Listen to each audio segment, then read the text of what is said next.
Welcome back to Take a Side. Now, we already talked about the great seasons of Steph Curry and LeBron James so far, but as we enter the halfway point of the season, their clear favorites are emerging in the NBA Western Conference. The defending champion Los Angeles Lakers are sitting pretty at 21-7, but surprisingly, the Utah Jazz are shocking the world, leading the Western Conference with a 23-5 record. The Clippers, led by the duo of Kawhi Leonard and Paul George, are also in contention, sitting at 21-8. I'm joined by Blake Sevenbergen and Jack McGarr to debate who is the NBA's Western Conference frontrunner. Right now, I got to say, Jacob, the front runner, easily the Los Angeles Lakers, for one reason and one reason only. LeBron James. LeBron James has been to the top. He's won. Playoff LeBron is unreal. He's having an MVP caliber season right now. He has Anthony Davis. He has a good bench. The Lakers are going to be unstoppable come playoff time because of that. Anthony Davis, he's going to get a month off here with the calf strain. He's going to be back better than he was before. They're going to get that all-star break. They may not look great right now, but the Lakers are coming and they're coming hot. I agree with you. I don't like to bet against LeBron James, especially come playoff time. I mean, he's proven time and time again he's the best player in the league and one of the best to ever play the game. But right now, the Utah Jazz are probably the most slept-on team in the entire league, and they are the number one seed in the entire league. I mean, I don't really know why people are writing them off so quickly when they have the number one record. They're fourth in points per game and third in points allowed per game. They're first in point differential with outscoring teams by almost 10 per game. And their three-point shooting is, I think, top 5 in the league, maybe even top 3. And you've got Donovan Mitchell, who's a proven dog and a leader for that team. Rudy Gobert, who's a 2-time Defensive Player of the Year. Jordan Clarkson, who's a Sixth Man of the Year candidate, who just dropped 40 on the Sixers yesterday. I mean, this team is stacked, and they are hot as always. See, here's my problem with the Jazz. You're right. They've been on a huge run. They're 19-1 in their last 20 games.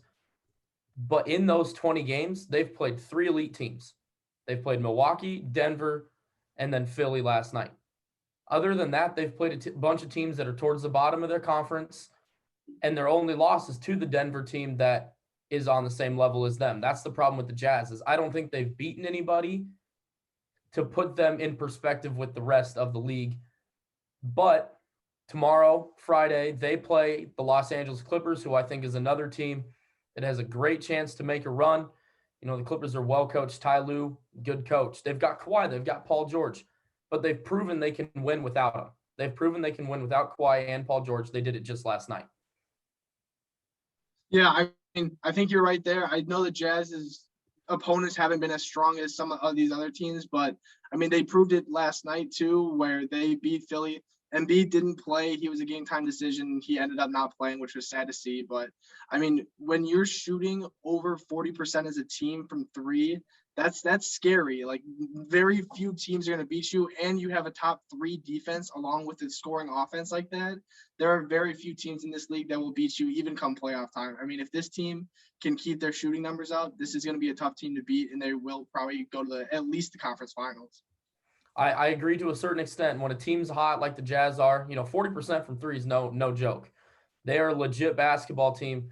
But, Kawhi's got a ring. LeBron has a ring. He has multiple rings.